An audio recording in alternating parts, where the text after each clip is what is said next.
여러분 안녕하십니까? 끝판 토론 준비했습니다. 이번 지방선거 어떤 것이 유권자들의 선택을 받는 가장 중요한 기준이 될까요? 구도입니까? 정당입니까? 아니면 인물입니까? 정말로 오리무중인 상태.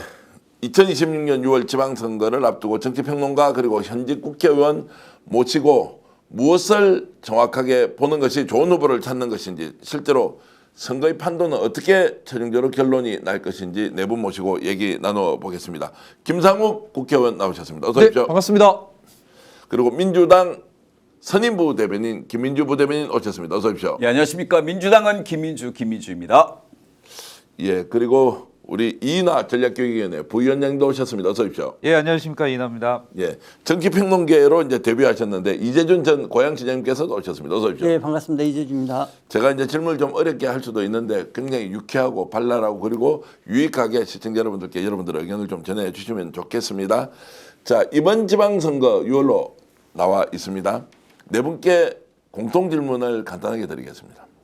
이번 지방선거 민주당이 주도할 것이다, 아니면 실제로 이재명 대통령이 주도할 것이다 라는 부분에 대해서 누가 주도할 것인지 이인하 박사님부터 답변해 주십시오.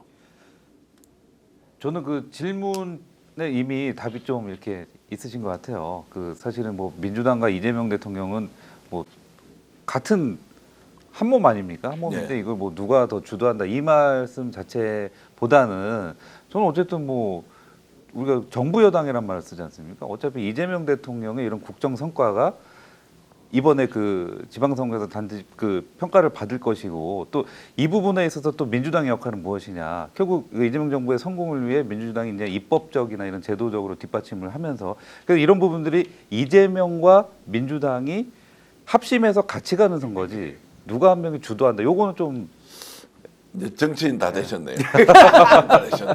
이걸 딱 하나를 정해달라고 하는데 김상호 의원 어떻게 보세요? 이재명 대통령이 주도한다, 민주당이 주도한다. 어떻게 당연한 얘기겠지만 뽑는 것이 행정 수반을 뽑는 일이지 않습니까? 예, 예. 작 지방 정부의 행정 수반을 뽑는 것이고 대한민국 전체 행정 수반은 대통령님이시지 않습니까? 예. 그러면은 대통령님에 대한 우리 이재명 정부에 대한 중간 평가의 성격을 분명히 가지고 있고요. 그러면 대통령님께서 정말 잘하고 있다, 그럼 거기에 결을 맞춰야 한다라는 여론이 생기면서 지방 정부 구성에 있어서 우리 민주당이 유리해질 수 있습니다. 그래서 정말 중요한 것은 이재명 정부와 결을 맞출 수 있는 지방 정부 수장을 후보를 우리가 민주당에서 잘 내는 겁니다. 참 명답이시네. 예. 하여튼 사선의 경계를 넘어오신 분은 확실히 좀 다르죠. 요즘 울산시장 출마할지 말지 출마 선언을 아직 안 하고 계신데 하여튼 좀 지켜보겠습니다. 네, 마음 굳혔습니다. 알겠습니다. 하여튼 이제 지방선거 올 전반의 내용 여러분들과 확실히 좀 얘기 나누면서 마지막에는 실제로 이번 지방선거 예상되는 성적표가 어떻게 되는지도 아예 이제 본인들의 팔다리를 걸고 일단 답변을 할 준비를 좀 해주시고, 네. 김민주 우리 부대변인은 정치 컨설턴트 출신이시기도 한데 어떻게 네. 보세요? 저는 이재명 대통령이 최근에 내놓는 정책들이나 얘기들이 부동산, 경제, 민생, 기본사회 이런 대한민국의 대전환을 이야기하는 테마들이 많거든요. 그런데 이것들이 제대로 전국 지방 곳곳의 정착이나 시민들, 국민들한테 다가가지 못하고 있어요. 이거는 아직까지 지방선거의 수장들이 충분히 대통령과 호흡을 같이 할 만한 분들로 구성이 되고 있지 않다라고 봐야 되거든요. 그거는 지난번 지방선거에서 어쨌든 간에 국민의힘 계열이 많은 숫자가 지방정부 수장이 됐기 때문에 그것이 충분히 지방 전국에 곳곳에 영향을 못 미치고 있다고 보기 때문에 이번 지방선거를 통해서 대통령 호흡 맞춰서 대통령께서 제시하는 대한민국의 대전환을 함께 호흡을 맞출 분들, 이런 분들로 지방정부의 수장이 되어야 된다. 그러니까 이재명 대통령이 더 우선이라는 말씀이죠. 그렇죠. 민주당은 없어도 됩니까? 아니, 잠깐 이제 호흡이 조금 불협화음이 있었으나 어제 이제 정리가 됐지 않습니까? 예. 이제 당정이 하나가 돼서 근데 말씀드리면서 그 생각은 들어요. 뭐냐면 소위 말하는 파리하는 사람 말고 예. 진짜 결을 맞출 수 있는 사람을 그렇죠. 채워야 합니다. 예. 파리하는 사람도 있고 진짜 결을 맞추는 사람도 있거든요. 그걸 당에서 잘 구별해내야죠. 어떻게 보십니까? 대통령 지지율이 60% 넘어서 70%를 가고 있습니다. 예. 당연히 대통령이 기본 철학이 하나는 대전환이고 하나는 기본사회인데 이것을 수행할 수 있는 후보를 뽑는 게 민주당의 역할이고 그렇게 해서 서로가 윈윈하는 전략이 이번에 짜져야 되지 않을까 이렇게 생각을 합니다. 예, 그래서 오늘 방송 나오신 것도 이제 그 철학이 맞는지 안 맞는지 시청자 여러분들 판단해 달라고 해서 사실 나오신 거죠. 예, 맞습니다. 시장님 이번에 나오십니까? 예, 저도 어디 고양시로 나오십니까? 예, 고양시장 출마합니다. 어제 회사 퇴임했습니다. 아, 퇴임을 했다라고 이제 어떻게 공개가 자연스럽게 됐는데 출마 선언이 되셨죠. 출마 선언을 얘기하면 이제 와 대한민국 대표적인 편파 방송인 스픽스다라고 하는데 저는 이재명 대통령이 가장 닮은 사람, 이재명 대통령처럼 일할 수 있는 사람을 찾아서 우리가 열심히 방송에서 소개해야 한다는 소신이 있기 때문에 그런 분들 누구라도 좋습니다. 그럼 오셨을 때 오늘 그러면. 오신 분들은 이거 엄청난 이 가택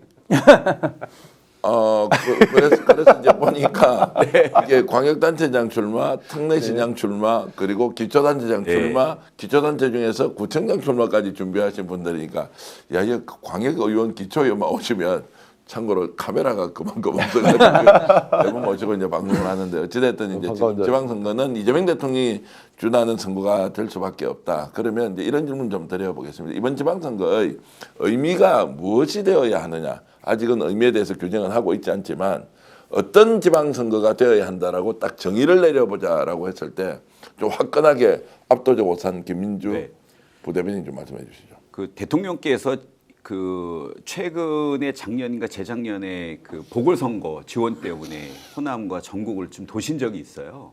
그래서 제가 바깥에서 들은 얘기로는 야, 기초단체장이 제대로 당의 어떤 강령이나 당의 어떤 나아갈 방향을 이해를 못하고 있다. 좀 안타깝다라는 말씀을 좀 토로하셨다고 하더라고요.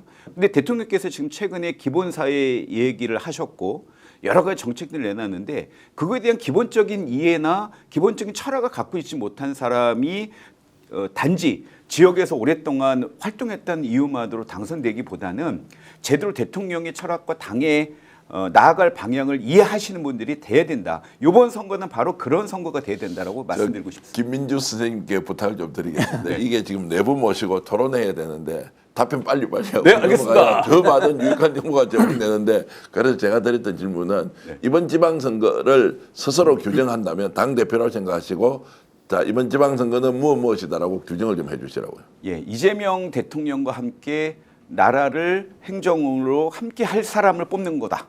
이렇게 말씀. 원래 이렇게 잘 말씀하시다 더듬지 않는데 지금 제가 이렇게 좀 하니까 이렇게 말씀 주셨는데 이나 우리 박사님도 도시계획학 박사예요 저분이. 저는 이번 선거를 규정한다면 예. 회복의 선거라고 봅니다. 회복의 선거. 일단 첫 번째 우리 그 윤석열과 그 국힘 그 내란 세력들로 인해 일단 민주주의가 굉장히 심각하게 무너졌는데 이 무너진 민주주의를 아주 빠른 속도로 회복하고 있고 이재명 대통령님의 그 주도하에 또 두 번째는 경제와 민생이 완전 붕괴되지 않았습니까? 이게 윤 정부 몇 년 동안 그리고 또 비리가 난무했고 그래서 이런 부분에 대해서 척결을 하면서 결국 중요한 거는 경제와 민생인데 이미 코스피 5천은 돌파를 했고 또 망국적 고질병이라고 규정한 이 부동산 문제에 대해서 지금 이재명 대통령께서 굉장히 강하게 드라이브를 걸고 계시는데 저는 이 부분은 이제 제 도시계획을 했던 사람으로서 이 정도의 역대급 부동산 대책을 그 강력한 그 권위로 밀고 간다면 저는 이 부분 분명히 그 성공할 수 있다고 봅니다. 매번 우리가 부동산 실패했지만 예, 규정해 주십시오. 그래서 회복의 선거다. 회복의 선거다. 민주주의를 회복하고 경제와 민생을 회복하는 내란 회복의 세력을 망쳐놓은 것을 회복하는 것이다. 어떻게 보세요? 저는 진짜 대전환의 그 선거라고 생각을 합니다. 예. 옛날에 대통령께서 당대표실 때 그 에너지 이제 전기료가 엄청나게 올랐어요. 그때 이제 우리 그 지방정부한테 전기료를 좀 깎아줘라, 그 보조해줘라 했을 때 경기도에 서너 개 기초단체만 응했습니다. 네.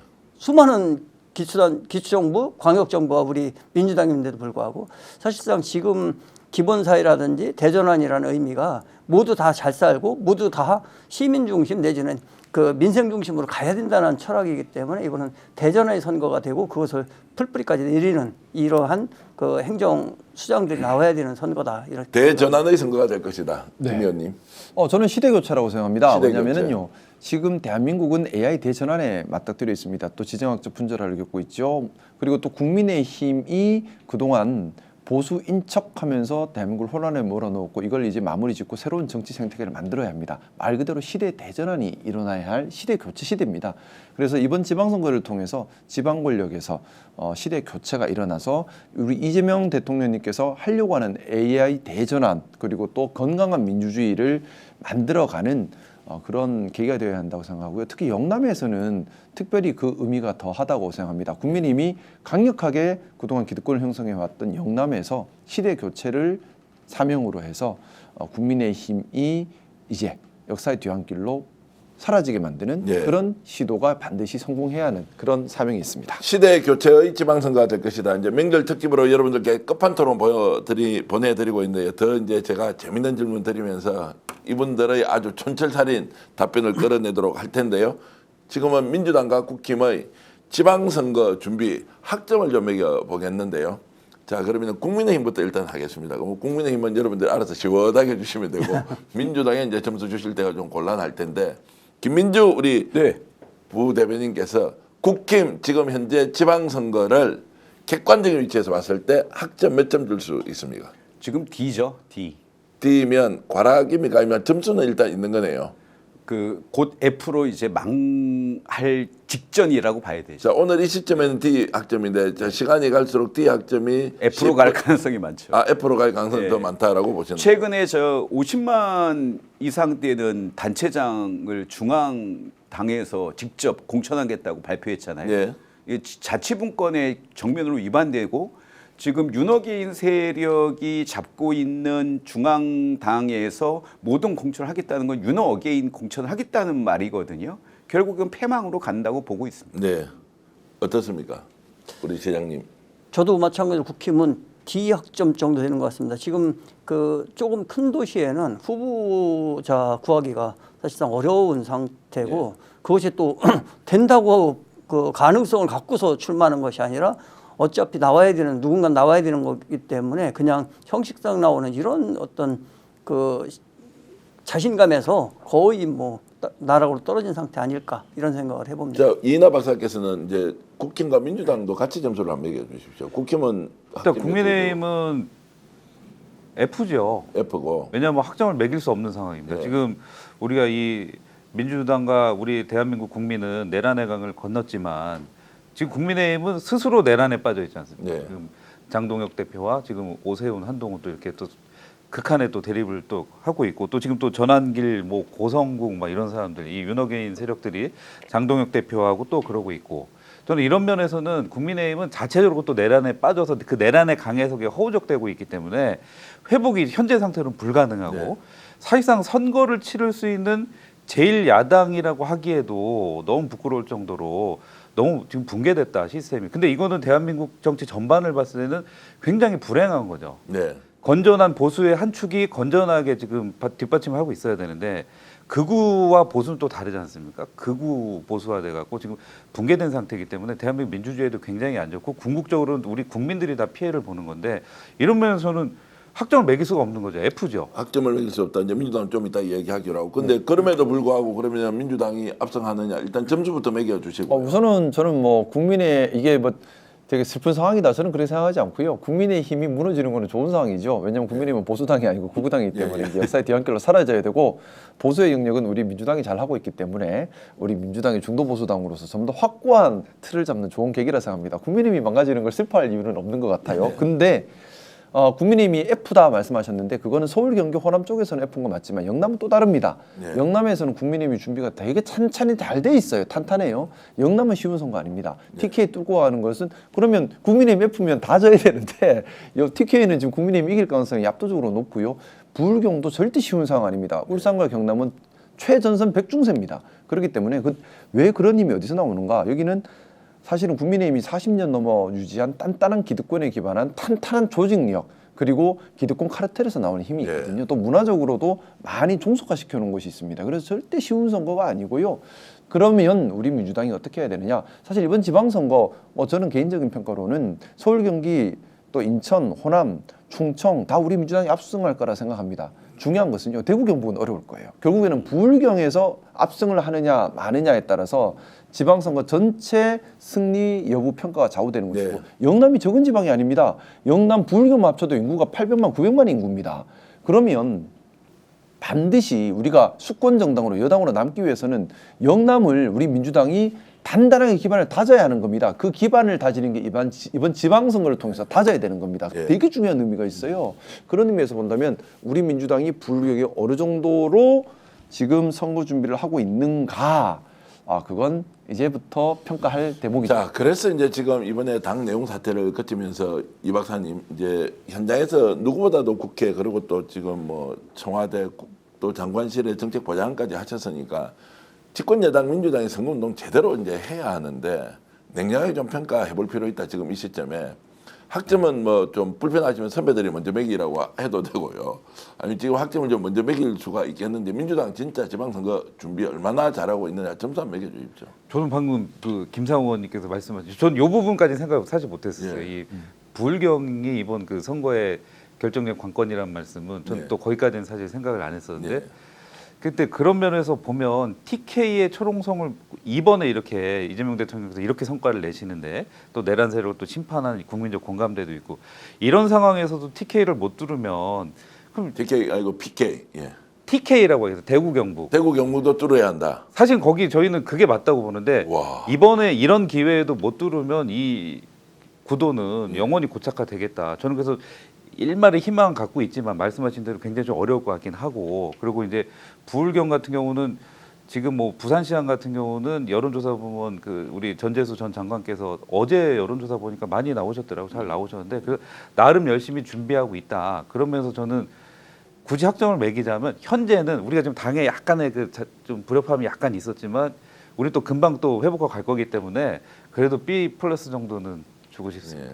이제 곧 A로 갈 겁니다. 후하게 주시는 겁니까? 아니면 오히려 박한 겁니까? 김민주 부대변인 이야기도 듣고 부대변인이니까 이게 답 잘하셔야 되는데. 저 쉬었다가 사실은 저 몇 주간 얼마나 힘들었습니까? 뭐 당직자는 저한테 밤에 술 취해서 전화해서 이거 큰일 났다 뭐 울먹거리기도 했는데 쉬었다가 다행히 이제 정청래 대표의 용단으로 그 합당 문제가 정리가 됐잖아요.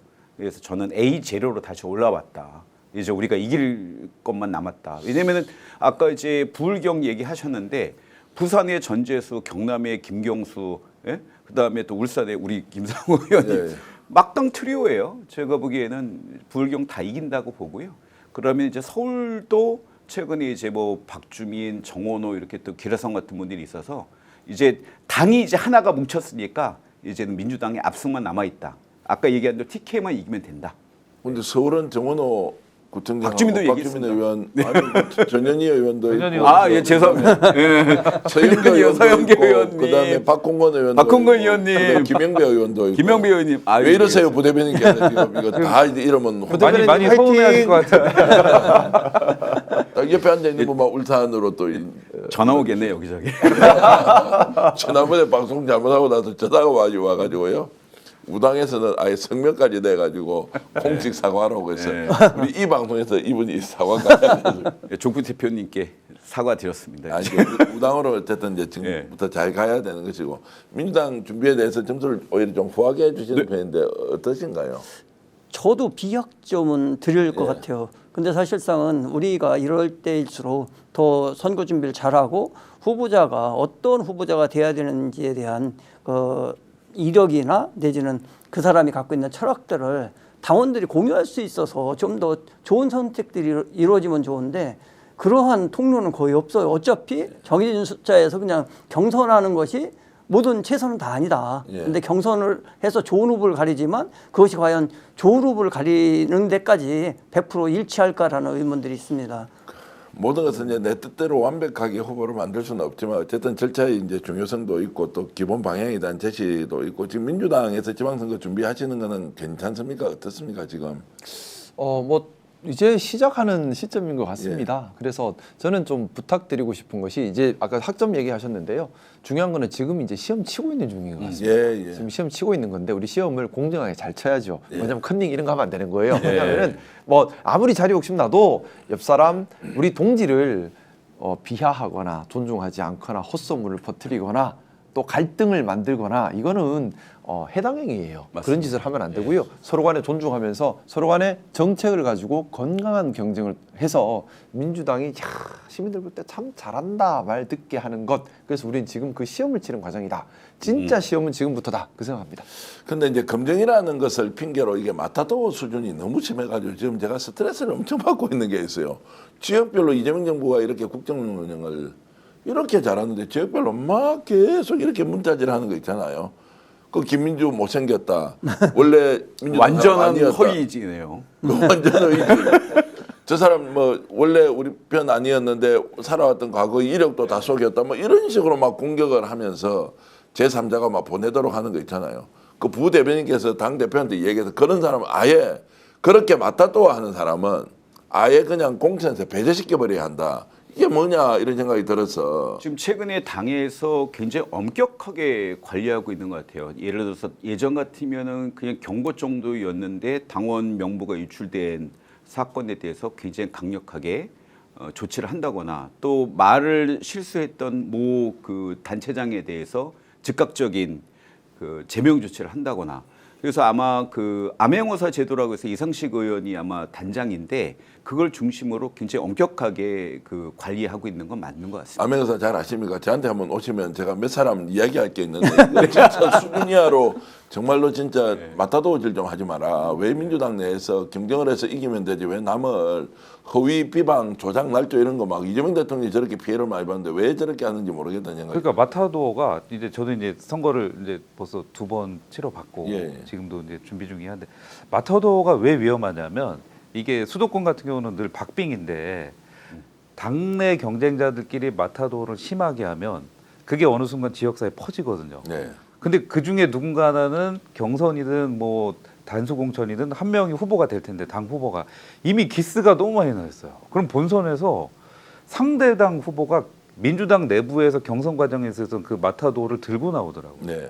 그리고 전반적으로 민주당 후보의 경쟁력을 확 떨어뜨립니다. 특히 예. 서울 수도권에서 박빙 지역에서는 치명타가 되거든요. 근데 이거는 진짜 정말 아주 심각한 해당 행위고 아니, 불- 대표적인 게 예. 이재명 대통령이죠. 경기도 지사 시절에 뭐 그 상대편 후보였던 분이 측에서 일부 과격한 분들이 해경궁 뭐 그 사건도 있었고, 그다음에 이번 대선에서도 대장동 문제를 최초로 이제 우리 진영에서 사실은 그 나왔던 얘기가 그 정확한 예죠, 그게. 예. 자, 그래서 이제 이런 부분에 대해서 이제 사전적으로 좀 조치를 해야 되고 당에서도 마타도 신고를 받으면 저는 언론사에도 마타도에 대해서 좀 적극적으로 제보를 해달라. 그래서 이제 이게 마타도가 특정 후보 쪽에서 나온 게 맞으면 저희들이 공개를 아예 해버리려고 생각해요. 자, 이 사람이 보냈다고 하는데 인지 아닌지를 따져라. 당사자 해명도 듣고 그렇게 않으면 이게 마타도라는 게 가장 위험한 것이 특정인의 결정적인 약점으로 이렇게 공격을 하면서 이게 퍼지는 순간 끝나버리는데 이거는 진짜 막아야 되는데 민주당에서 웬일이냐 이런 생각이 정말 많이 들어서 걱정이 많다 이런 말씀을 좀 드리고요. 이 질문으로 좀 넘어가 보겠습니다. 이제 지방선거를 이렇게 쭉 하면서 예상 밖으로 좀 선전한 인물, 이제 서울 같으면 정원호 부청장, 그리고 이제 울산에서 잘 출마하시는데 제가 들은 이야기는 김상호 의원이 울산시장 나왔다는 거 이상하다, 특이하다 이런 분, 근데 이게 먹히고 있네 뭐 이런 이야기. 오산시장 후보인 김민주 후보도 이제 후보 그 예비 후보죠.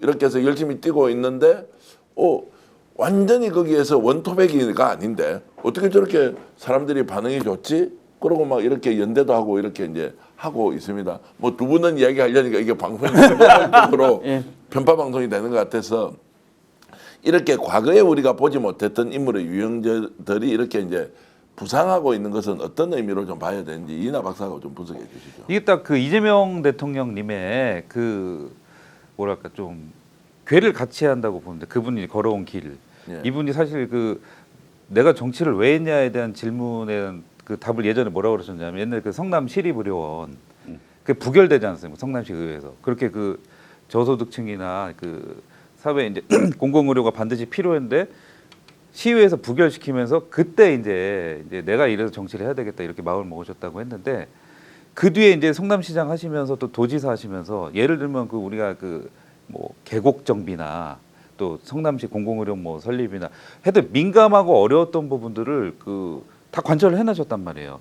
이건 곧 뭐냐면 유능한 행정 유능하게 실제 실현을 할 수 있는 네. 실용적인 그리고 또 실천력이 있는 이런 좀 유능한 인물을 좀 찾으려는 게 아마 이재명 대통령의 좀 취지신 것 같아요. 근데 그러다 보니까 이제 이런 차원에서 보니까 지금 우리 김상원 의원님 같이 실용적이신 분들 네. 지금 이재명 대통령님 방점은 실용인 것 같아요. 본인도 실용으로 가지만 예. 그래서 이 사람이 정치적인 역량도 중요하지만 또 기능적으로 또 이 행정을 얼마나 성과를 낼 수 있냐. 그래서 실제 이 국민들한테 그 지역 주민들한테 얼마나 효능감을 줄 수 있겠냐.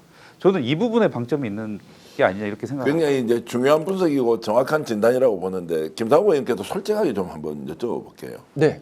자, 국민의힘에서 민주당으로 왔고 이재명 정부를 탄생하는데 열심히 윤석열 이제 내란자력 찾기를 앞장섰는데 울산에서 여론조사를 하면 민주당 사람들이 제일 좋은 후보라고 하면 일단 1등 계속 나오고 있더라고요. 여론조사상으로는. 그거 어떻게 읽어야 됩니까?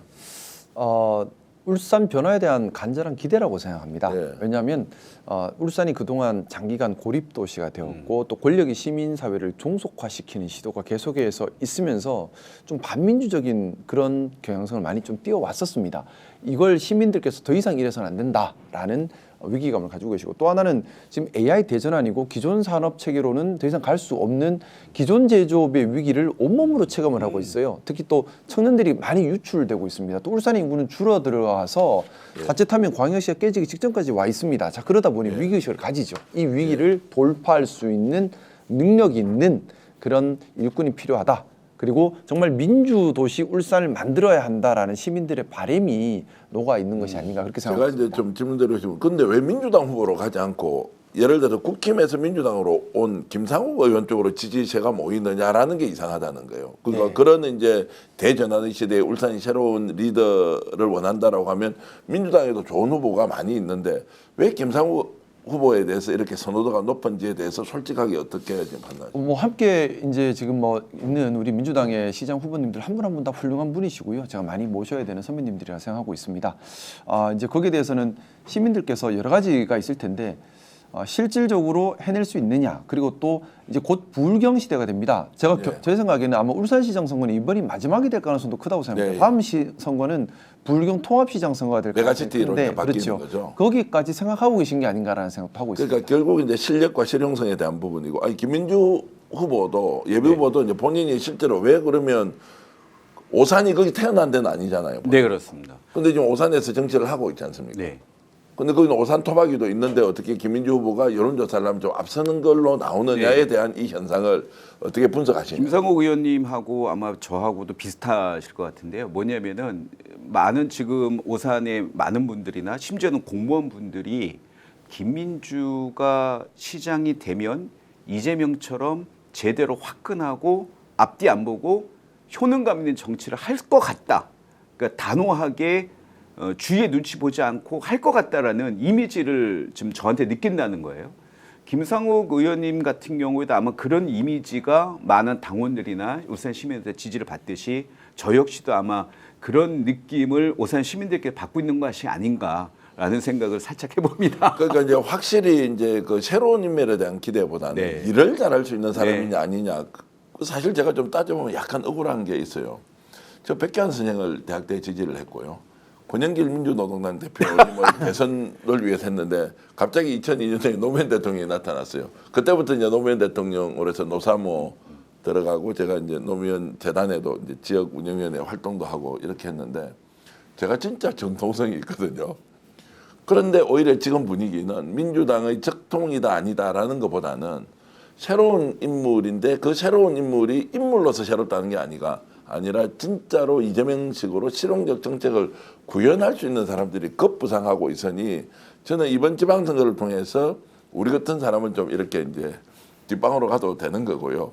오히려 일을 잘할 수 있는 사람들을 적극적으로 뽑는 이런 지방선거로 확 바뀌고 있다. 이제 그런 면에서 이재명 대통령과 상당히 많이 닮아 있다라고 시장님 이제 전 시장님이시죠. 여론조사상으로도 좋게 나온다고 얘기 들었는데 맞습니까? 예, 한 7% 정도 2등 후보와 이제 격차가 벌어져서 7% 포인트 정도로 여론조사에서 나오는 경우가 있다. 아니 그런 경우가 이제 처음으로 나온 거죠. 여러분 처음. 그동안은 제가 들어간 여론사가 하나도 없었는데 예. 이제 제가 들어간 여론사 하면서 이제 판이 확 바뀌어 버렸습니다. 근데 얼굴이 확 바뀌고 있어요. 그 말씀을 하시면서 얼굴이 확 바뀌었는데. 저는 이재명 대통령께서 하신 것이 사실상은 도로 놓고 뭘 개발하고 이런 것보다도 그분이 추구했던 기본적인 그 사회에 대한 인식들이 상당히 중요하다고 봅니다. 그것이 이제 그 청년 기본소득이라든지 기본 사회라든지 이런 것들인데 그런 것들을 이제 잘 구현하는 분이 제가 좋아하는 이제 박성원 시장도 그런 축에 듭니다. 광명시장, 예, 박성원 예. 시장. 예. 그분도 이제 환경, 기본소득, 그 평생학습 이런 것들을 주로 이제 그 대표 브랜드로 해서 하고 있거든요. 저는 이재명 대통령하고 경기시사 시절에 한번 보자고 해서 봤습니다. 그랬더니 주차장 빌딩인데 주차장만 짓지 말고 거기다 독립영화관을 넣읍시다 이래가지고 독립영화관. 예. 460억짜리거든요. 예, 예. 근데 주차장에 독립영화를 넣는 생각을 못 한 거예요. 그냥 주차장 기능만 있는데 2층을 더 올리면 주차는 별도로 안 내고 주차 안 할 때는 독립영화관 쓰고 근데 우리 대한민국에서 독립영화관이 그게 최초입니다. 네. 그러니 얼마나 그래서 좋습니다. 우리 같이 그걸 해봅시다. 그러니까 이런 제안을 일반인들이 제안하기는 상당히 어렵거든요. 그 말씀 들으니까 뭐 시장님이 잘하신 게 아니고 도지사님인 이재명 대통령이 잘하신 거예요. 저도 잘한 게 많이 있습니다. 국토부가 예. 1,500억짜리 일산 하수종말처럼 갖고 갔었는데 예. 그걸 제때 찾아왔습니다. 그것이 예. 이제 기본소득을 실행할 예. 종잣돈으로 저희가 확보해 놓고 있습니다. 지금 3천억 갑니다. 그러니까 이제 뺏긴 돈 찾아와서 재산 만들고 나니까 이제 평가액이 훨씬 더 높아졌다는 것이고. 그러면 저 말씀 중에 죄송한데 예, 예. 제가 인사드리고 저 국회에 또 일하러 가야 돼가지고 예, 예. 인사드리고 먼저 좀 일어나야 될 것 같습니다. 야. 예, 건강하십시오. 오늘 귀한 시간 같이 해서 아유. 감사했습니다. 먼저 일어나겠습니다. 근데- 일하러 갔다 예, 오겠습니다. 일하러 가십시오. 야, 스피커 대단하다. 지금 방송국에 나가는 분 보내는 거는 워낙 바쁜 분이어서. 감사합니다. 예, 바쁜 분이어서 저희들이 이제 모시고 잠깐이라도 좀 얘기 나누자고 했는데 정말로 귀한 시간 내주셔서 고맙고 김상호 의원요. 어쨌든 이제 이인하 박사께 좀 질문하면 이인하 박사는 그러면 이재명 대통령식으로 보면 실용과 그리고 이제 정책으로 승부 거는 거는 어떤 이제 본인만의 무기가 있습니까? 저는 그래서 그런 면에서 이번에 진짜 뭐랄까 좀 저의 시대가 오겠다 감히 이렇게 말씀을 드리면 오, 좋습니다. 이게 기존의 선거에서는 사실 조직 선거 그리고 또 뭐 인지도 조직 뭐 주로 이제 이런 면에 좀 중점이 있었고 또 이런 그 부분에 강점이 있는 분들이 이제 선거에서 또 이제 많이 당선되시고 했는데 이재명 대통령 시대에 이번 지방선거는 비록 조직이 약하거나 뭐 기존 정치 그 문법에선 약간 조금 벗어나 있지만 개인의 역량이 있고 또 정책 비전이 뚜렷하고 또 이제 이런 또 정책적 그 풀어낼 수 있는 역량 그리고 또 실용적 성과를 낼 수 있는 이 부분이 담보된 인물이라면 이번에 얼마든지 기회를 받을 수 있겠다 이런 또 희망이 또 생기더라고요. 네. 특히 이제 저 같은 경우는 이제 박사학위를 이제 도시공학을 했고 네. 그래서 지금 서울은 대부분이 그렇지만 특히 여기 성동 같은 경우는 한강벨트거든요. 한강벨트의 주거 문제, 뭐 재건축 재개발, 이 정비 문제, 정비 사업 문제가 또 굉장히 현재 심각한 핵심 화두 중에 하나고 또 만성적인 교통 문제. 이 주거와 교통이 사실상 그 사람이 사는데 의식주에서 가장 중요한 부분인데 이 부분에 좀 특화된 전문가가 이런 그 행정 영역에 빨리 진입을 해갖고 자신의 그 준비된 역량을 빨리 이렇게 펼칠 수 있는 기회를 준다.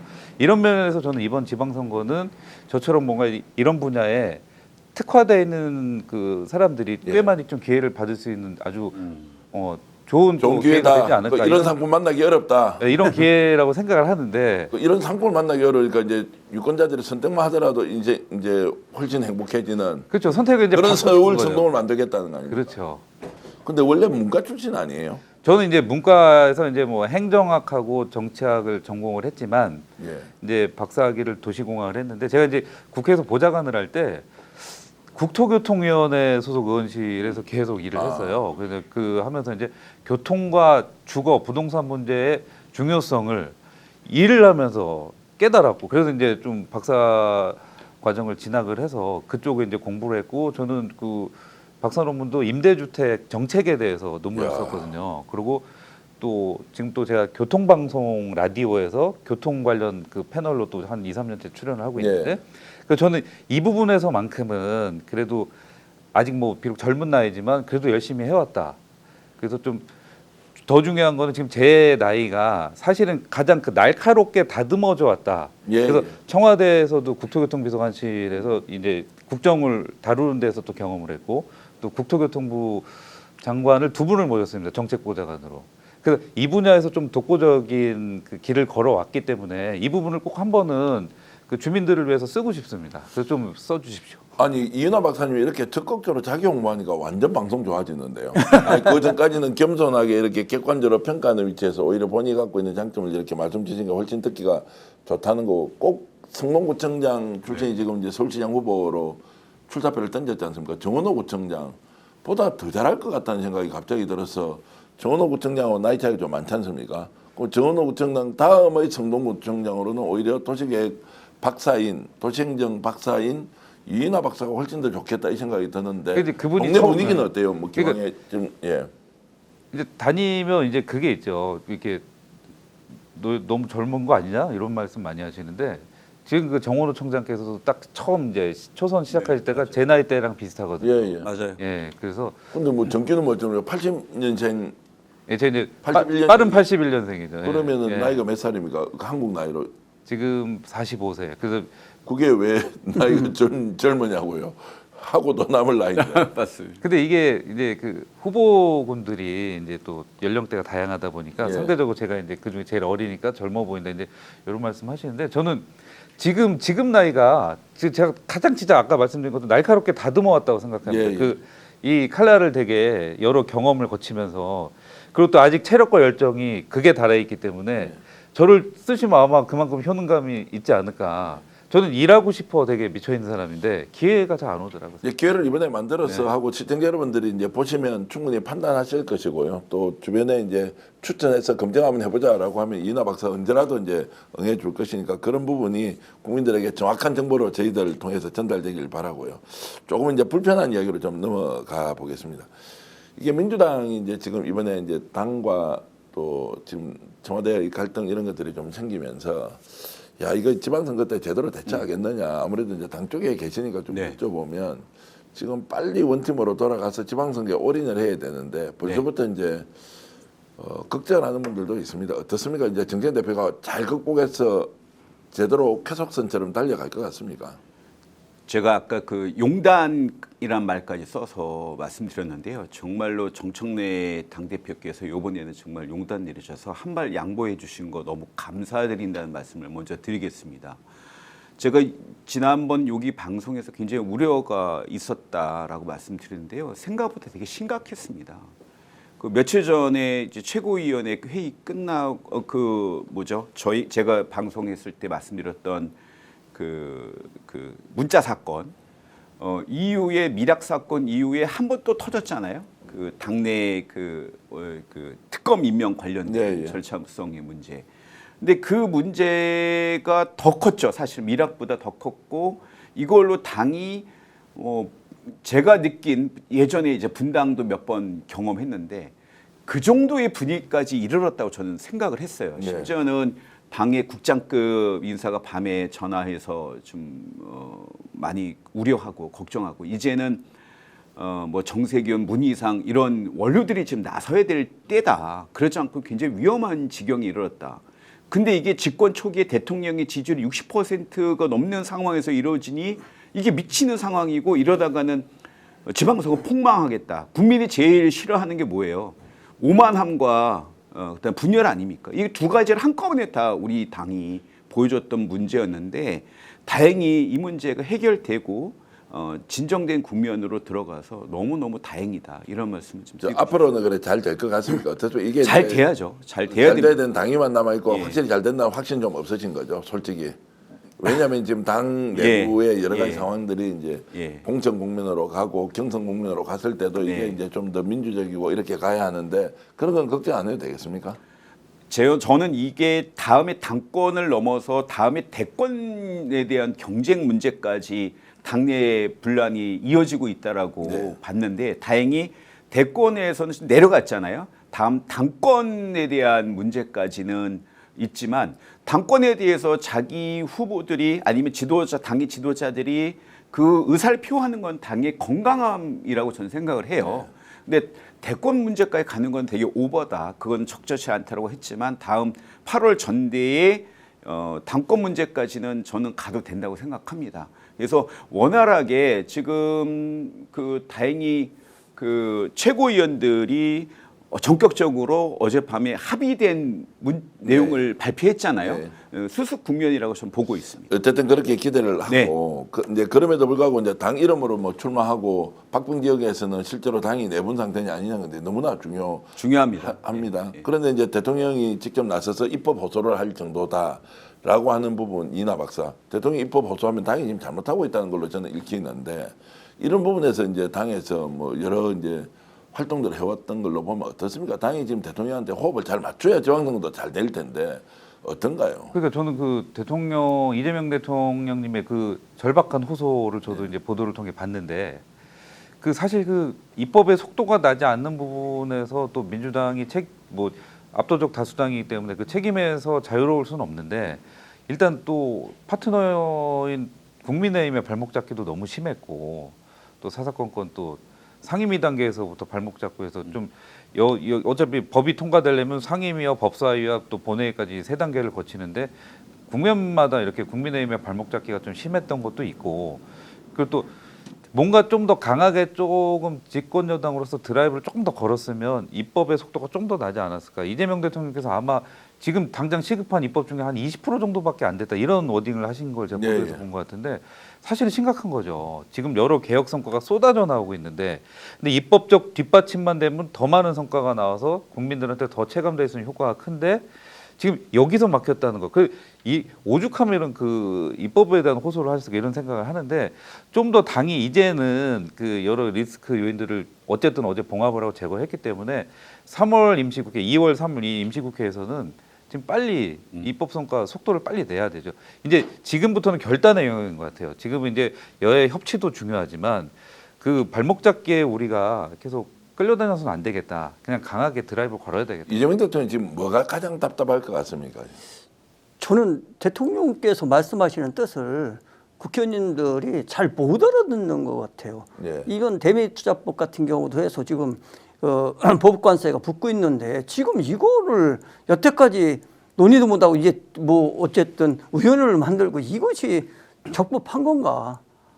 하나의 구체적인 예를 들면 미군 반환 공격이 얘기하신 지가 작년 8월인가 9월이에요. 예. 지금까지 한 게 없어요. 예산이라는 것이 경기도 예산 3천억 태운 거 외에는 아무것도 없거든요. 언제 이걸 하죠? 이 대통령께서 이걸 말씀하신 거는 그 용산 미군 반환 공여지 10조 원을 공짜로 서울시에 줬어요. 예. 그리고 1조 5천억을 정부가 대서 공원을 조성해 줬어요. 왜 경기도는 받아야죠, 돈을? 이게 그렇고 그 허위 부채예요. 가상 부채입니다. 여러분 이미 20조를 해서 평택 미군 기지를 정부가 지어줬어요. 예. 그럼 이건 국방부의 그 저기 부채로만 잡혀 있는 거지 실제 정부 지출이 된 거거든요. 이걸 꼭 그만큼 희생이 따른 곳에 이런 정책을 세워야 된다고 그러는데 꼭 돈을 주고 이거 땅을 팔아야 되냐는 이런 문제까지도 대통령께서 말씀하시는데 이 정책을 이해를 못하고 결국은 여기를 팔아서 돈을 남겨서 20조를 그 국방부 부채를 갚아야 된다 이런 식으로 하니까 이거는 근데 임기 5년 끝나도 이게 해결되지 않는 거죠. 시장님 말씀 들으니까 저도 잘 이해를 못 하겠는데 이게 어떤 내용의 그러니까 스토리입니까? 좀 이렇게 설명을 좀 해주시죠. 그 용산 미군 기지를 이전할 때 그 정부가 그때 당시 이제 미용으로 10몇 조가 들어. 예, 그 땅값으로 10조 원을 정부가 지원해줬고 예. 그 공원 조성비로 1조 5천억을 지원했어요. 땅값이라는 것은 이제 옮기는 경기도에 있는 평택 미군기지의 땅값입니까? 어떻게 아니요, 돼요? 용산 미군 기지 여기 용산 미군기지를 예, 서울에 있는 거. 이거를 미군에 줬습니까? 그러면? 미군이 이제 저 평택으로 가니까 이걸 예. 땅을 정부가 사줬어요. 예. 그래서 그 서울 시민한테 돈으로 이제 미군이 저기에서 평택 미군기지를 만들었고. 그 미군 기지를 간 거는 정부가 20조를 지원해서 갔어요. 평택에 20조를 정부가 지원해서 그 미군 기지를 줘줬어요. 예. 그리고 여기 미군이 이 땅을 이제 용산 미군 기지를 저쪽으로 옮겨갈 때 여기 땅값을 10조 원을 투자해서 서울시에다 기부 채널을 해버린 거죠, 정부가. 예. 근데 경기 원래 그 땅 주인은 누굽니까? 정부 거죠. 정부 건데 정부가 정부 땅을 사서 서울시에 줍니까? 서울시에 준 거죠. 사서 줍니까? 아니면 그냥 기부 체납? 서울시에 기부 체납한 거죠. 10조짜리를. 10조짜리를 기부 체납했다. 그렇죠. 예, 예. 근데 지금 정부는 미군 그 북부에 있는 미군 반환 공여지는 전부 돈을 그 받고 팔려고 그러는 거예요. 근데 경기 북부는 다 못 사는 동네가 돼가지고 살 방법이 없습니다. 그래서 미군 공예지가 어디 있습니까 지금? 의정부, 동두천, 예. 포천, 그 여기 어디야 그 그 땅은 이제 예. 우리가 지금 받아왔네요. 그러면 다. 그걸 우리한테 이제 주기로 했는데 예. 정부가 사야 돼요. 근데 이 돈을 주고 살려고 그러니까 살 사람이 없는 거잖아요. 예. 그래서 저는 이거를 돈 주고 그 시군한테 팔 것이 아니라 예. 그냥 개발해서 똔똔만 맞으면 그냥 거기에 기부 체납을 해줘야 된다 이런 생각을 하는 예. 거죠. 그게 국가의 기능인데 지금 자꾸 이제 잘못 생각해서 돈 받고 팔아야지 이런 생각을 하니까 한 발자국도 못 나가는 거죠. 이재명 대통령이 이제 주장하고 있는 여러 가지 이제 국정 운영의 내용을 이제 이해 못하는 사람들도 많다 이제 이렇게 얘기를 하시는 거고. 자 그러면 이제 지금 대통령이 이제 답답해하는 부분을 구체적으로 풀어주려면 지금 당 내에서는 이걸 좀 이제 선별적으로 빨리빨리 갈 거는 가고 또 수기 과정이 필요한 건 좀 그렇게 가자라고 하는데 이게 이제 잘 돌아갈 것 같습니까? 이인하 박사 이야기는 이제 2월 말 3월 초에 이제 임시 국회가 만들어지면 간다 이렇게 하는데 어떻게 보십니까? 지금 정청래 대표가 일단은 큰 양보를 하고 어떤 지금 당을 이끄는 태도나 어떤 리더십의 변화가 전 보일 거라고 봅니다. 그리고 지금 최근에 대표께서 대변인단에 지시하신 내용이 부동산 문제에 적극적으로 국민의힘과 대응을 해라 네. 라는 지시를 하셨거든요. 그래서 적극적으로 이재명 정부의 정책에 대통령의 뜻에 적극적으로 협조하는 당의 리더십으로 다시 변화하실 거라고 좀 보고 있고요. 최근에 이제 그 부동산 문제에 대해서 대표가 직접적으로 대응을 강력하게 지시하신 내용은 갤럽 조사에서도 최근에 부동산 문제가 뜨겁게 양쪽 보수와 진보 진영의 양쪽에 가장 큰 이슈로 대두되고 있거든요. 그래서 이 문제를 당이 앞장서서 부동산 전쟁이라고 표현해야 되겠는데요. 그 문제를 반드시 적극적으로 하는데 당의 총력을 아마 기대해도 될 것 같습니다. 그걸 보면 알 수 있을 것 같습니다. 자 지방선거 이제 전망으로 좀 가보겠습니다. 실제 성적표가 어느 정도 나올지를 한번 이제 따져 볼 텐데요. 일단 전체적으로는 민주당이 압승을 한다라고 했을 때 압승의 기준을 어디로 볼 것이냐, 어느 수준으로 압승을 우리가 이제 보면 되는지 혹시 답변 좀 해주시겠습니까? 저는 2010년도 이상의 성과를 거둘 2010년도. 예. 예. 그 이상의 성과를 거두지 않을까 이런 생각이 듭니다. 2010년도가 어떤 성과였습니까? 그 서울 부산 이렇게 해서 전부 저희가 차지했고 대구 경북은 예, 대구 경북 그 제주만. 예. 그렇게 그 됐던 게 2010년이고 제가 기억하는 거는 이제 문재인 대통령 시절에 2018년도에 세종시의 무소속이고 대구 경북 제외하고는 전국을 이제 민주당이 2018년도 그 정도 예, 그 정도 성과는 그럼 대구 경북 제외하고는 다 이겨야 한다는 게 압승의 기준이다라고 예. 보시는 거고 그렇게 될 것 같습니까? 그렇게 될 것 같습니다. 그 국민의힘당도 이미 분당 사태가 돼 있고 우리가 대통령 지지율 그다음에 견고하게 당이 국민의힘당 국민의힘과 2배 이상 그 지지율이 차이가 나고 있거든요. 네. 계속 유지하고 있기 때문에 그 견고한 지지세는 선거까지 이어지리라 봅니다. 하여튼 대구 경북 제외하고는 다 이기는 것이 이제 압승의 기준이다라는 것에는 대체로 동의를 하는 것 같고 그러면 이제 수도권 먼저 가보겠습니다. 서울이 지금 25개 자치구가 있고 그 다음에 경기가 지금 몇 개? 31개입니다. 31개. 그러면 한 어느 정도 이겨야 됩니까? 서울 같은 경우는 일단 이인하 이제 박사가 출마를 하시니까 어떻게 보십니까? 서울은 뭐 강남 3구 그리고 뭐 하나 더 한다면 뭐 이번엔 또 용산이 사실 조금 이렇게 어려운 지역이긴 한데 지금 네. 용산 같은 경우도 우리 당에서 후보를 준비 중인 아마 그 강태용 위원장님 네. 이런 분들 워낙 또 서울시 부시장까지 했던 분이고 인물론으로는 뭐 충분히 먹힐 분이 네. 또 선수로 나갈 걸 예상이 돼서 그 저는 그 강남 3구 뭐 빼고 나머지는 그래도 거의 우리가 이길 확률이 높지 않겠나. 강남 3구라 하면 이제 강남구, 서초구, 송파 이제 요러고 이제 동작 이런 데도 뭐 다 이게 동작도 굉장히 이제 좀 보수세가 강한 지역이지 않습니까? 그렇죠. 그리고 이제 또 한강벨트는 늘 이렇게 박빙 지역인데 예. 지금 우리가 뭐 특별한 민주당에 이렇게 사고가 없고 특히 이번 지방선거는 뭐 본의 아니게 이재명 대통령님에 대한 중간 평가 성격으로 또 갈 확률이 있다 보니까 다행히 지금 국정 성과가 쏟아져 나오고 있고 이재명 대통령의 그 국정 지지율이 워낙 높기 때문에 네. 이 부분에 대한 평가를 받는다면 정말 이번에 강남 3구를 제외한 나머지에서 진짜 자, 25개 중에서 3개를 제외한 22개 정도는 이겨야 압승이다. 그 본인도 이기면 그게- 좋은데 저는 그래도 한 20개 정도는 뭐 아니, 되면 뭐 기왕에 압승이다. 한 거 22개, 뭐 20개를 또 줄일 이유가 뭐 있습니까? 어쨌든 이제 네. 강남 3구를 제외하고는 하여튼 다 이겨야 한다 뭐 이런 정도 해놓고요. 그렇죠. 경기도 31개는 어떻습니까? 경기도는 한 서너 개 정도가 위험 지역이고 나머지는 다 저희가 완성하지 않을까. 그렇습니다. 예, 연천, 양가평, 그다음에 뭐 그러면 여주죠. 연천, 양주, 가평, 아니요, 양평, 가평, 양평, 가평, 그다음에 여주.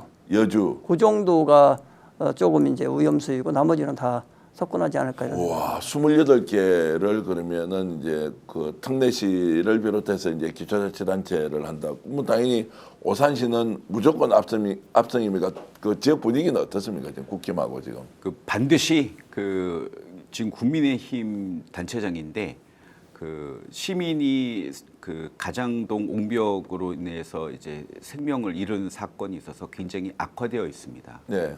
반드시 오산의 민주당 정권이 다시 서야 오산의 발전도 이루어진다라는 시민의 열망과 그다음에 희망이 굉장히 다니면서 느끼고 있습니다. 예.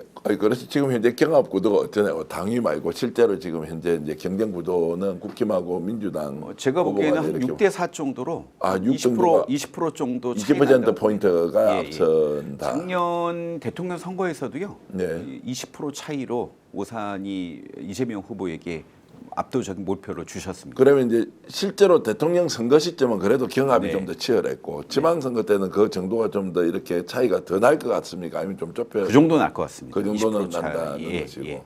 예.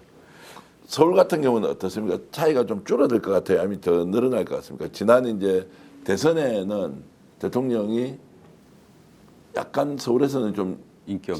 예, 아니 그러니까 뭐 생각만큼 이렇게 압도적이진 않았지만 예. 그래도 어쨌든 승리를 하셨고 예. 그래서 지금 서울이 그 뭐 잘 아시겠지만 강남 3구는 원래 그 초롱성 같은 곳이고 한강벨트도 굉장히 좀 보수화돼가는 경향이 있거든요. 한강 그 라인 따라서 맞아요. 이 부분이 좀 관건이긴 한데 워낙 이번은 이재명 대통령님의 선거기 때문에 네. 저는 큰 이변은 없겠다. 다른 사람은 모르겠는데 이재명 대통령에 대한 그 중간 평가 성격이라고 보면 큰 이변은 없겠다고 저는 좀 확신합니다. 이게 그 전체 서울의 지지도를 보면 서울이 호각세인 건 맞아요. 네. 예, 그래서 서울시장 선거에 우리가 당내 경선이 그 컨벤션 효과를 통해서 좋은 후보가 올라오면 오세훈과 붙을만 한 거는 별도로 차지하더라도 전체적 호각세여도 구별로 나누게 되면 마치 총선에서 전체적으로는 비슷해도 총선에서 저희가 압승을 거뒀듯이 지방선거의 구청장 선거는 아마 압승을 서울에서 거둘 수 있을 아니 저는 근데 여기서 하나만 더 말씀드리면 더 진짜 중요한 거는 광역의회거든요. 네. 서울시의회가 지금 민주당이 소수당이잖아요. 지금 국힘이 110명 중에서 네. 지금 한 30몇 명이 네, 국힘이 압도적이라서 예. 지금 뭐 오세훈 시장과 그 서울시의회 그 압도적 다수의 그 국민의힘 요 체제가 굉장히 힘들었거든요. 맞아요. 예. 특히 광역의원과 또 지역 단위의 그 국회의원하고 이게 정당이 다르다 보니까 엇박자도 너무 많이 나고 그러니까 서울의 부동산 문제가 심각해질 수밖에 없는 게 안 맞는 거예요, 사실은. 부동산 정책을 구현하는 게 결국 서울시인데 저기 국정은 또 민주당에서 운영하고 있고 그러니까 경기도도 아마 경기도의회가 국민의힘이 더 많지 않습니까? 알겠습니다. 이런 상황이 이제 긴장을 느슨하게 한다거나 방심한다거나 절대 그렇게 가서는 안 되는 것이고 어쨌든 지금 현재 객관적 상황은 이렇다는 것이고 불경으로 가 보겠습니다. 지금 이제 불경은 이제 김상호 의원이 얘기했듯이 울산 같은 경우에는 이제 초박빙 상태에서 어떻게 될지 모른다.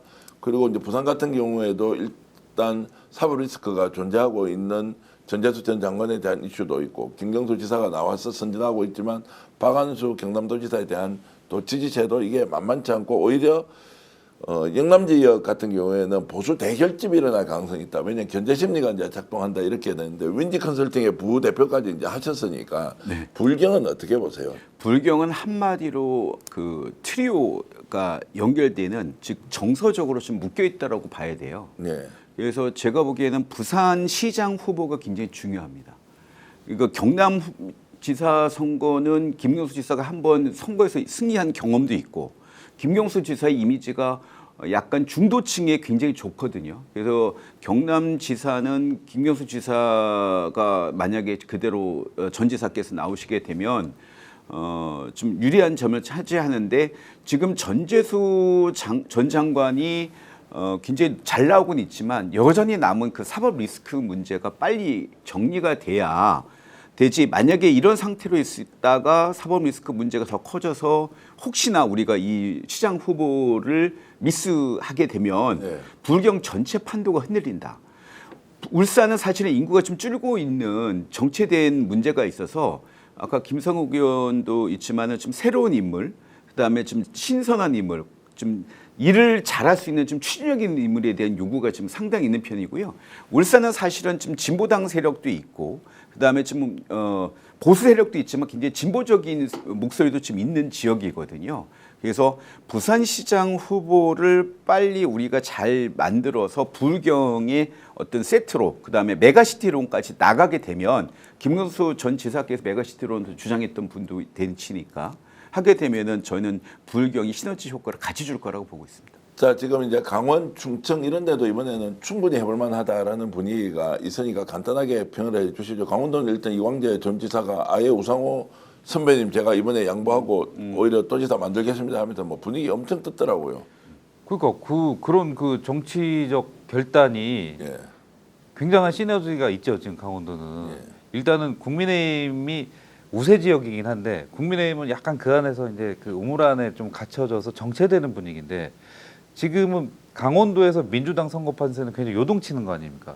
이광재라는 그 또 걸출한 인물이 또 우상호라는 또 걸출한 인물한테 또 양보하는 모양. 이 자체로 이제 강원도에서 굉장히 크게 회자되고 있다고 그러고 이런 부분들이 결국 그 강원도 전체 정치 지형을 지금 요동치고 있기 때문에 저는 이런 부분에 있어서 또 여러 효과가 날 거라고 봅니다. 그래서 네. 강원도도 이번 정말 해볼 만하고 충청은 뭐 말할 것도 없죠. 지금 대전과 충북을 충남. 지금, 네, 충남 대전 통합을. 충남을 지금 통합을 하고 있기 때문에 근데 이 이슈도 사실은 집권 여당이 끌고 가고 있는 이슈고 그 충청도 이번에는 이제 충청의 정권이 교체가 되겠다. 저는 이렇게 좀 확신을 하고 있습니다. 충청도 쪽 사정을 좀 아십니까? 대전 충남 통합하면 뭐 이제 여러분들이 지금 출사표를 던지고 비서실장이 출마하느냐 마느냐 지금 강훈식 실장이 있고 양성조 전 충남도지사 있고 그리고 지금 그 장철민 의원도 지금 아예 통합단체장 출마하고 이렇게 쭉 있더라고요. 그리고 대전시장 하셨던 허태정 이제 예. 시장도 있고 막 쟁쟁한 사람들이 많이 있던데 그래도 저 보수성이 굉장히 강하지 않습니까? 대전 강한데 이번은 좀 전에 그 이인호 부위원장께서 말씀하셨듯이 저희 지역은 제가 이제 충남 아산이거든요. 강원식 예. 비서실장이 저희 지역의 국회의원이십니다. 예, 예. 그리고 양승조 도지사, 고향이 거기시고 고향의 산지가 30년. 양승조 전 지사님은 또 저희 그 천안에서 학교 동문이고 그래서 예. 그러한 것들을 그분들이 이제 하는데 여기에 그 대통령께서 메가시티 이제 그 대전시와 충청도 남도가 이제 통합하는 문제를 이슈로 던져서 그거에 대해서 여론 지지율이 높기 때문에 네. 그 이슈를 주도해 가기 때문에 저희는 분명히 거기서 좋은 성과가 일어나리라 생각을 합니다. 그러니까 정당에 대한 평소에 이제 지지도보다는 이재명 대통령이 대전 충남 통합을 주도함으로써 오는 그 이제 이익이 훨씬 더 크다 이렇게 보시는 거고. 그렇죠. 거기다가 이제 그 청와대 이제 세종시까지 이전까지 확실하게 못을 박았기 때문에 세종시 주민들도 그렇고 다 충남은 이번에는 저희가 상당히 우호적인 그 성과를 거치 않을까. 그러니까 누가 나와도 된다는 겁니까? 아니면 그 중에서 이 사람이 확실히 더 잘할 것이다라는 생각이 따로 있으십니까? 저는 뭐 저희 동네 그 국회의원이셨던 강훈식 비서실장님이 나오시면 제일 좋죠. 저는 그 강훈식 실장의 서울시장 출마설이 있었을 때 이 자리에서도 한번 말씀드렸는데 왠지 매칭이 안 된다. 근데 충남지사는 뭔가 그림이 쫙 떠오른다. 예. 뭔가 이게 딱 이게 뭐 느낌적 느낌으로 딱 떠오르는 했는데 여전히 충남 대전 통합시장으로 이상하게 본인은 나온다는 말도 안 하고 안 나올 가능성이 많아 보이는데도 불구하고 그게 이미지가 떠나질 않아요. 예, 그렇게 보실 수 있습니다. 이제 또 호평해 주셔서 고맙고요. 양성조 전 충남도지사는 또 직접 만나보니까 전혀 다른 이야기를 하셔서 대전 충남을 다 아우를 수 있는 인물은 천안에서 국회의원하고 그리고 충남도지사를 하고 대전을 잘 아는 사람이 더 유리하다라는 말씀도 하시니까 네. 이번에 레이스만 올라가면 양성조 또 전 도지사가 무조건 된다 이렇게 말씀하시고요. 장철민 의원한테 또 물어보니까 진짜 젊은 패기와 열정으로 장철민식 정책 전문가 엄청 준비를 많이 해놨더라고요. 장철민 장철민 괜찮아요. 그 보좌관 같이 했을 때도 보면 아주 뛰어난 정책적 식견을 갖고 대전 동구가 완전 보수 성향의 네. 지역인데 최연소 국회의원이 되고 거기서 재선까지 했으니까 지금 뭐 이장우 대전시장하고 맞짱으로는 뭐 장철민이 확실하다 이렇게까지 이야기하고 있으니까 특정인에 대한 여기 출연자에 대해서만 네. 우리가 지켜세우고 다른 지역에 출마하시는 분들은 좀 공평하게 평가하도록 하겠습니다. 알겠습니다. 자 그러면 이제 호남도 이제 강조 전남 통합, 제주도는 뭐 민주당 후보끼리 경쟁, 결국 남아 있는 데가 이제 대구 경북이고 아 이러면 이제 진짜 압승을 할 수 있겠다. 지금 이제 당에서 하는 역할이 매우 중요하다 생각을 하는데 대구시장 이야기를 잠깐 여러분들께 해드리면 대구 경북 통합 추진이 되면 이제 통합단체장 뽑아야 하는데 지금 이제 대구시장만 놓고 보니까 여론조사 1등이 누가 나오는지 아십니까? 이진숙 전 방통위원장이 1등이 나와요. 아 진짜요? 진짜가 아니고 그게 한 뉴스예요. 여론조사를 했는데 1등이 이진숙 나오고 그다음에 뭐 저 조호영 의원, 추경호 의원 이제 이렇게 나오고 또 유영아 박근혜 전 대통령과 가장 가까운 유영아 의원이 이제 출사표를 던지고 이렇게 하는데 이진숙 전 방통위원장이 대구 경북 통합이든 대구시장이든 만약 출마를 해서 후보가 된다면 네. 이게 전국 선거에 어떤 영향이 있는가 저는 관심이 그거밖에 없어요. 어떻게 보십니까? 그뭐 윤호개인이죠 또 그러면 결국. 그러니까요. 예, 또 극우의 또 약간 상징인데 근데 보수의 심장이라고 하는 TK 통합 TK 후보 통합이든 뭐 분리된 예, 상태로 하든 그 TK의 이제 대표 주자로 선정되면 민주당에는 호재가 아닐까 싶습니다 사실. 예. 이진숙 그 전 방통위원장이 만약에 대구시장 당선되면 대구를 보수의 도시에서 이름이 국민들이 바꿀 수도 있겠습니다. 그러니까 뭐 되고 안 되고는 일단 예, 뭐 그 극우의 선거의 도시 결과인데 뭐 이게 이렇게. 이제 선거라는 게 기본적으로 구도로 결정이 되는데 윤의개인 후보가 나와서 예. 민주당 후보들은 지역 일꾼 이제 그리고 실용주의 정책 전문가들이 나와서 경쟁을 하는데 이렇게 됐을 때 전국 판도에 어떻게 영향이 있느냐 그리고 대구 경북의 관심이 급속도로 높아질 거 아니에요. 그 선거운동을 어떻게 하고 있는지 그 이렇게 됐을 때 전국 판도에 대한 영향이 있어서 국회의원을 만나보면 국힘의원은 그래도 그 전에 컷오퍼를 시킬 것이다 이런 이야기가 많았거든요. 그런데 윤의견이 더 세지니까 이진숙 방통위원장에 대한 지지세가 더 높아지는 경향이 있어서 대구 경북 통합지방 선거를 하게 되면 이번에 이철우 경북도지사가 가장 유력할 것이다라고 지금 다들 전망하고 있었습니다.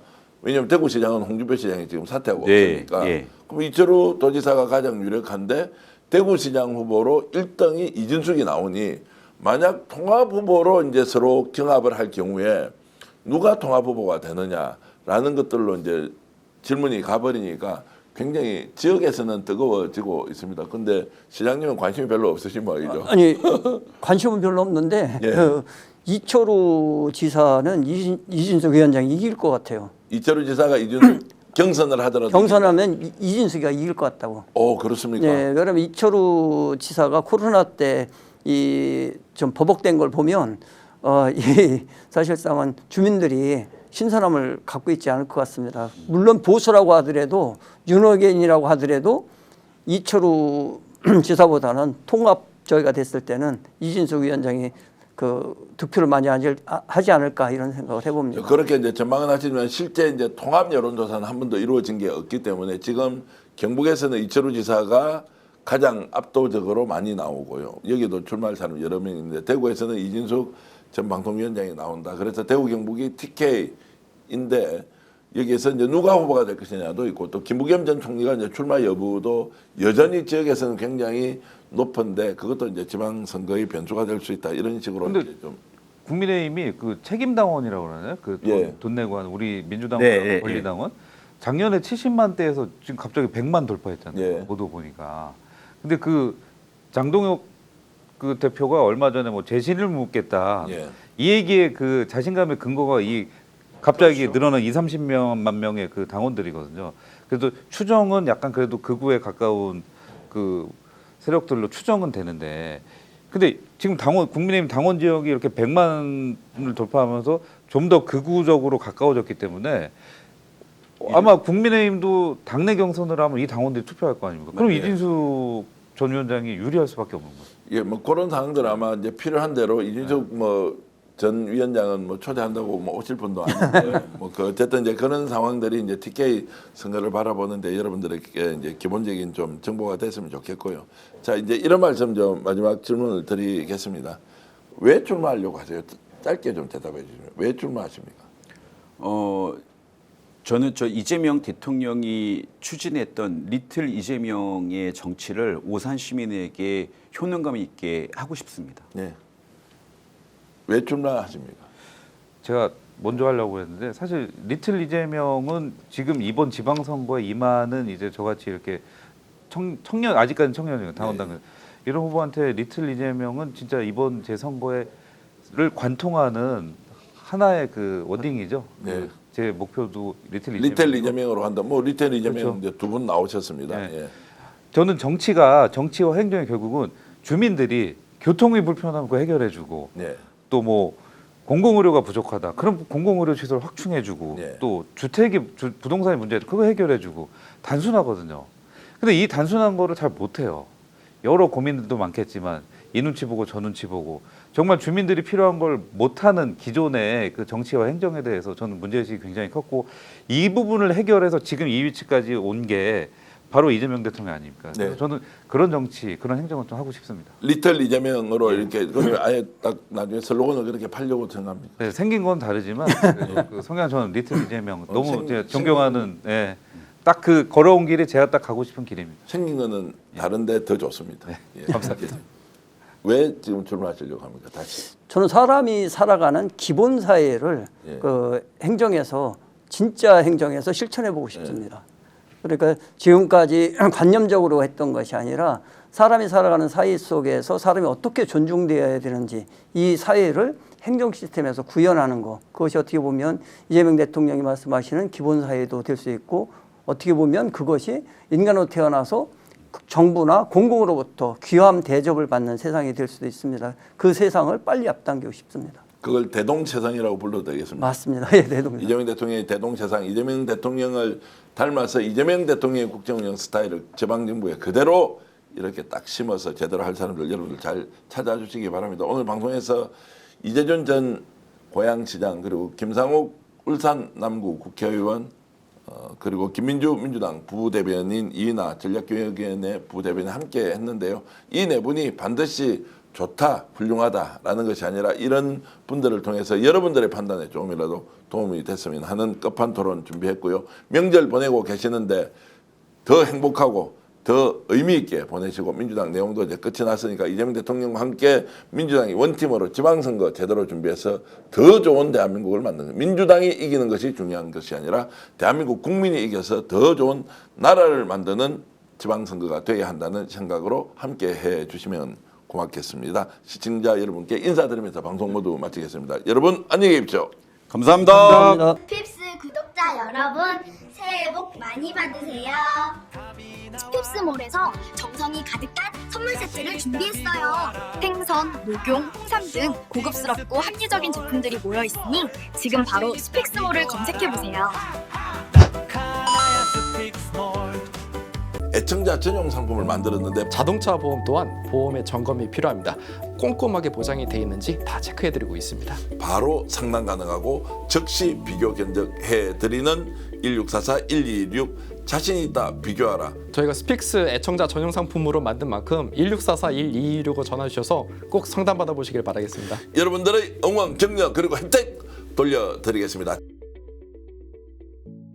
여러분 고맙습니다. 감사합니다. 스픽스 이렇게 애청해 주셔서 큰 힘이 됩니다. 항상 여러분들의 격려, 응원 잊지 않겠습니다. 스픽스 구독, 좋아요로 더욱더 저희들에게 힘을 주십시오. 스픽스 구독, 좋아요.